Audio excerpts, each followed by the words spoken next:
Welcome in. I hope you are all doing well. I'm doing pretty good myself. So we did it. I decided to sit down and do a solo self-found run with the intention on doing only Flame Golem of Hordes. Of course, there's a few issues with that. Number one, it's probably going to take a very long time to get the actual gem in the first lab. You're going to have to run it over and over again. Unless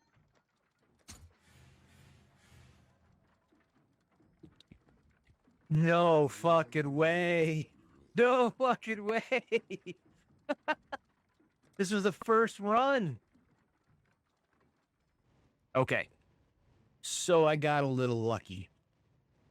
That's not going to be normal, especially in a solo self-found run. However, this isn't a good build for solo self-found, and therefore I wouldn't recommend doing it. I would recommend doing a different build.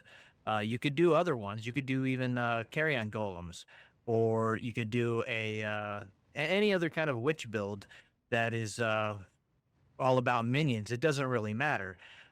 Flame Golem, unfortunately, has one massive caveat, which stops it from being viable in solo self-found, at least not in a healthy way. You have to play a stupid amount like I do, and you're going to have to get into uh, farming things outside of your range, and you're going to die a lot because you're not going to be able to balance things out. I tried, I failed numerous times. However, I'll run down exactly how I did what I've done so far and got to where I'm at. If you notice, I have 16 flame golems, I have a carrion, and I have a stone golem. The carrion golem isn't really necessary. I could, in fact, just throw in another. Uh, I don't know what just happened. I think I just got a lag spike there. Um, anyway, you could put in one more flame golem instead, and you'd be fine. And it's doing it again. So I guess we're getting a lot of I guess the servers are taking a dump on me right now. Anyway, there's a few things that I wanted to show you in my endeavors. Uh and I gotta kind of go over the fact that I didn't stream yesterday. And the reason for that is I got hit with reality. And that reality is this build requires way too many primordial jewels, and there's no easy way to get it. I swear it used to be a lot easier back in the maybe a year, 2 years ago. But once they switched to having these cards, the cards for golems, which is the primordial or a stone perfected, which is a even more rare card, they put them on very few maps. In fact, there's only one map that has the primordial, and that is Grotto. I did Grotto over and over and over again until I could get a seer, and then I scried it over to Strand, which made more sense for me. Two reasons for that. In Strand, it's a linear map. It's very easy to farm. You can go through it quickly. Number two, the northwest corner actually provides a lot of uniques. If you do astrolabes, the end room that you get will give you more uniques. It's got a high proclivity of uniques in this one. For those that don't know, this one is the southwest is more currency. I don't remember what the northeast is where you can get greater multi-strike. That's where you farm up here. And then the southeast, I'm not 100% sure what you get out of this, but each quadrant has a different, basically, set of items or a type of item that it has a higher proclivity of dropping. So that's what you need to look up. I did the Northwest because, of course, Mage Blood is going to be a massive boon if that'll ever happen. I can't imagine it will. So let's get down to brass tacks and let me talk about yesterday real quick. Once I realized that the only maps we could do are Grotto for one card, Coves for a Stone Perfected, which is a more rare card for a double corrupted, a single or double corrupted primordial jewel, and we can do Wharf, which gives us the Pact card. The Pact is the one that drops Pledge of Hands. another big hindrance in trying to do this build in solo self-found. Again, there are other variations of the build. There's tankier ones. There's ones with shields, shields and one-handers. But the high end of those is also difficult to get. To get the mace or the one-handed scepter for that build, you have to do Sanctuary until she drops the Dark Seer.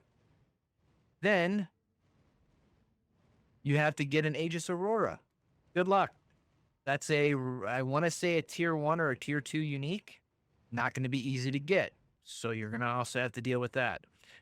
We have a couple of ways of getting a Pledge of Hands. Worf giving us the Pact card, which is a rare card and a 9-stack. Or we can do, where is it at? I think it's here. Yeah, Vol Pyramid, which gives us the Admirer. The Admirer card is a random Azeri unique. It's a little more common than the Pact card, but as you can see, it has a level requirement. It needs to be level 7. The Pact card does not. But here's the biggest kicker of why I almost gave up on all this completely. As you can see, not only is the card more rare, but you have to do level 12 or tier 12 or higher maps. It's really hard to get a good balance when you're trying to make a build that needs things a little too high level and there's too many things you need to get to be able to farm those higher levels cleanly or proficiently. But that's the name of the game. I'm not trying to make other builds. I'm just doing the one that I, wanted to do from the beginning, which meant, yes, I died a shit ton. I had to do T16s. I had to do 15s. I did get 100 out of 100. I am done with that, and I'm one unique map off of getting that. The only thing I haven't done is this. I'm not going to mess with that. In fact, I haven't even done any of the maps to begin with. I'm not worried about it. It's only 6 points for the Atlas tree, and it's something I'm working towards. I'm only 4 days. Today will be the 4th day into this this experiment, so I'm not too worried about it right now. I have some more clips. I'm going to let you see some of the things that happened. I'll let you see some of the way the campaign looked.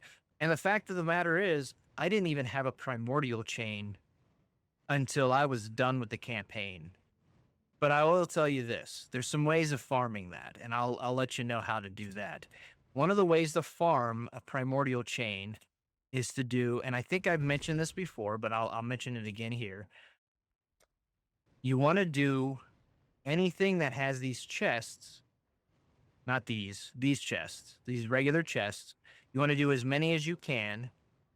And you can do them as far as the top of the map because 34 is the item level for the primordial chain. That's the earliest you can do delve. So you can do the very top layer and just keep going. You can see I had a couple more options to try to get my primordial chain. I've had a couple since then, but matter of fact, the first one I got was right here.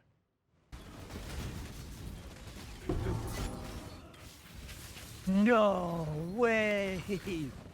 No way. Are you kidding me? 3rd map in, and we got ourselves a primordial chain. So yeah, I got one right off the bat. I also got a lot of divines.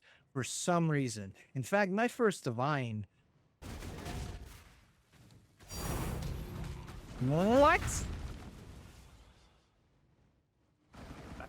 Oh, divine orb? This is Act 6? What the hell? That's 2 divines. The first map and an Act 6. What?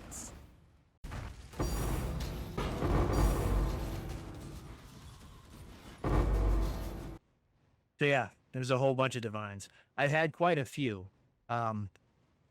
So here's how I Oh, again, I apologize. I'm kind of going off track here, but when I found out how hard it was going to be to get the primordial cards and any of the jewels that we need, the pledge of hands, uh, again, this is all totally viable in a trade league setting where you can purchase some of this stuff, and a lot of these jewels will go for cheaper prices, and not a lot of people use them, and you can just buy a bunch of them, and it doesn't matter the rolls because you just need them early on because there are a lot of damage per jewel, per harmony.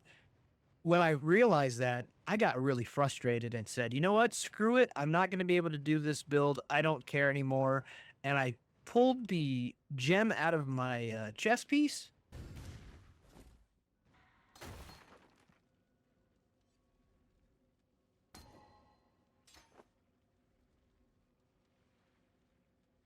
And the very first gem we got, 2020, the very first coin we used gave us concentrated effect, which is what we want. In fact, that's what my main build has on the trade server. So once I hit that, I realized, okay, well, I just increased my damage by a decent little amount. What can we do? So here's some things that I did. I ran tier 16s white, completely unrolled. I ran them constantly until I got threads. Egon showing up in my my map. He would give me, on average, I would say 2 out of every 3 threads ended up being the Reverence, which is the one you need to fight the final boss and try to get the Dark Monarch, the Helm. Now, one thing I knew is that even getting the helm isn't going to be the big deal. The big deal is going to be the amount of rolls you're going to have to do. Now, I had a decent amount of divines at this point, but this was the 9th kill of the Revenant, or Dread, or whatever he's called. Dread shall not be erased so.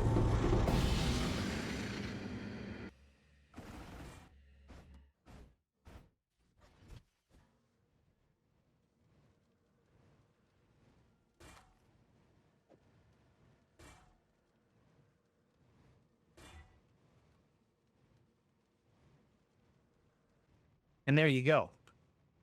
I got my helm after quite a long time. Now, a couple other things that I did. I don't know if you've seen in any of these clips so far, but I have a Covenant. Covenant's not a bad damage increase. However, you cannot have the Covenant chess piece and go CI, because the bottom line on that says that you use some of your life for your skills. It's not a lot of life, but when you only have one, it doesn't allow you to use it. That way, that's kind of a counterbalance for that chess piece. So if you want to move on to CI, you're going to have to craft a piece of armor to be able to do that. Right now, I am farming Black Morgans to try to get the 6-link recipe so I can 6-link a pretty decent chest. I'll show you the chest here. This is a decent chest. It's not the greatest, but it is all tier 1, I think. Tier 2, 2 tier 1s and a tier 2. That's totally fine. The suffixes suck. I'm trying to get an Eldritch Chaos. I haven't found one yet, but once I do, I'm going to try to clean up the suffixes, try to get ourselves a tier 1 resistance, and that's really all I need, and then try to balance it out from there. That's the big thing that we want to hit. I would also like to hit physical damage taken, reduce physical damage taken, but I don't believe you can get that on an ES base. I think you can only get that on armor bases. I'm gonna have to check that one. I might be wrong. So we're working on that. It's over 1,000 ES chess piece. It can get even higher than that with a little bit of rolling. I have 9 divines right now, and that's just from drops. I've just been getting drops because it's a solo self-found. So I've just been getting a lot of divines. Couple things. I always like to get rid of those. So we have that. Also, right before I started making this video, I did this.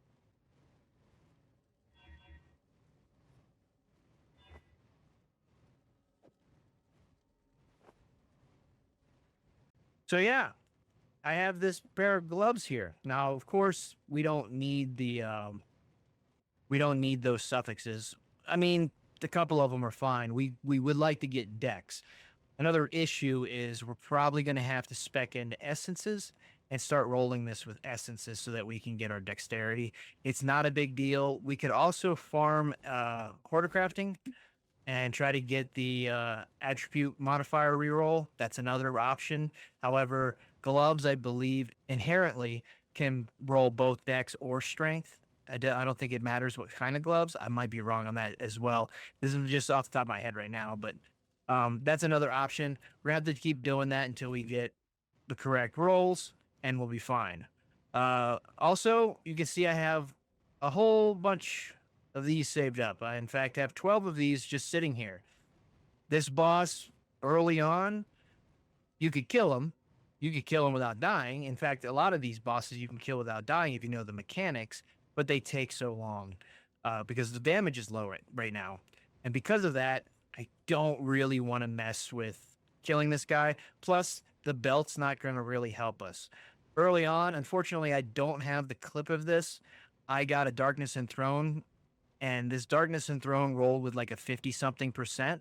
I threw like 3 divines at it, and it hit 93. That was good enough.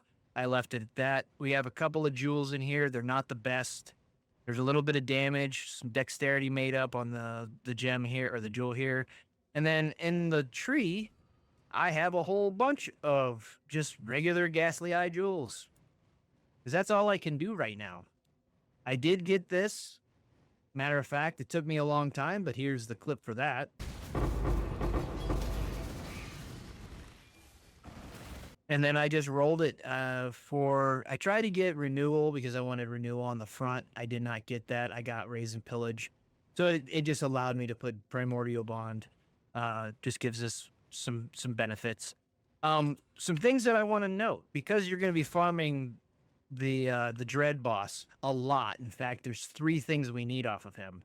The Dark Monarch, which you guys saw this, a bone meld. I've actually done some tweaking to the to my current POB, and this isn't a bad item. I actually can use this. So I'm going to be using a bone meld in this build. I don't know what I'm going to put on for the anoint. I would like to put on our curse, but I don't think I'm going to be able to get gold oils anytime soon because you need 3 gold oils. It's the most expensive craft, I think, or the most expensive anoint. But we will try to do that. This is actually really beneficial. I think this can be a good alternative, especially in solo self-out. Now, the third item that we need from him is Congregation. That's the jewel or the gem that gives us 38% more minions. It starts out at 30% and then goes up by 4 for level 2 and level 3. That's also a big deal. However, we're not to that stage yet. It's unfortunate, but we're just not there yet. Also, without Pledge, we don't get our free Greater Spell Echo, and right now we're just running regular Spell Echo. To get the higher version of this, you have to farm Uber Adziri, which is so goofy. It kind of makes sense that you can get an item with it on it from regular Adziri, and then the real gem from Uber.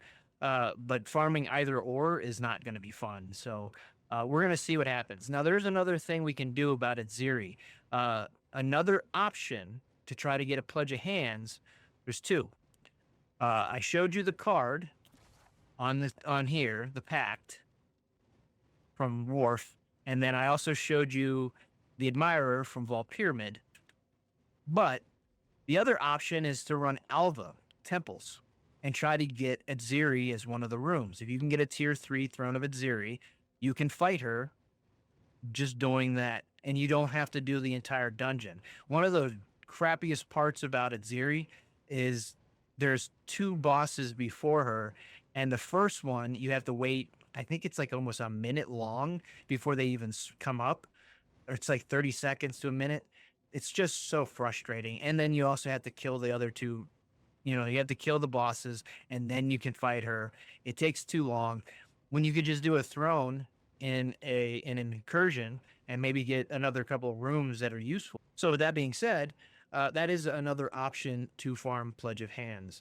I don't believe there is another option. I'm trying to think if there is. But really, that's what it's down to. That's what we're gonna have to deal with. So pick your poison, I guess. Um, Otherwise, everything else is about good to go. I am up to 4 Primordial Jewel cards. This is after over 100 maps. This took forever just to get the first card. Once I get the 5th card, we'll trade it in, most likely get an Imminence, which doesn't help our build whatsoever, which means it won't even go into the build, but it will be useful to get the Anima Stone. Now, if you don't know what the Anima Stone is, it's the jewel that you get from trading in or vendoring one of all 3 of the primordial jewels. And all it says is you get +1 golem, which is technically +2 with this helm, if you have 3 primordial items equipped. 1 is the jewels, and if you have the primordial chain, you can also use this as well because it says primordial at the bottom. So this is technically a primordial, so it counts. And once you have the 3 items, you'll have 2 more golems. Now this is an item I want to get rid of. This actually nerfs our damage. Golems deal 26% less damage. It nerfs our damage by quite a lot. Once I can get rid of this amulet, we'll be good to go. I can't do that until I 6-link the chest, which I haven't been able to do yet. That's where I'm at right now. We're going to 6-link the chest. We're going to put that on. We're going to run over to CI, tweak some gear, and put on the bone meld amulet down here. That will lose some golems, but it'll still be high damage. It'll still increase our damage overall. Once all that is set up, then we can just start trying to craft some better stuff. The wand is not the greatest, but it's okay. Same with the shield. The shield is not the best, but it's okay. Gloves, boots, all of this stuff is just okay stuff that's making up a lot of my stats. This is actually really good for what it is. This is a ring that I would probably keep using. I could YOLO and try to get rid of the mana or the evasion rating and then craft on reduced mana cost. That would be the best option, but that's where we're at. So I don't really have much else to say. I've already rambled on a lot, and I want to get down to playing again, because once I realized that the game was going to try to sprinkle a little bit of dopamine to keep me playing, I decided I was just going to keep going until I could at least kill one Uber boss with this in solo self-out. So we're going to keep with it. We're not going to switch the build to anything else. We're sticking with it, and we're going to push forward. And I hope to see you guys over on Twitch or here on YouTube. And yeah, y'all have a good one.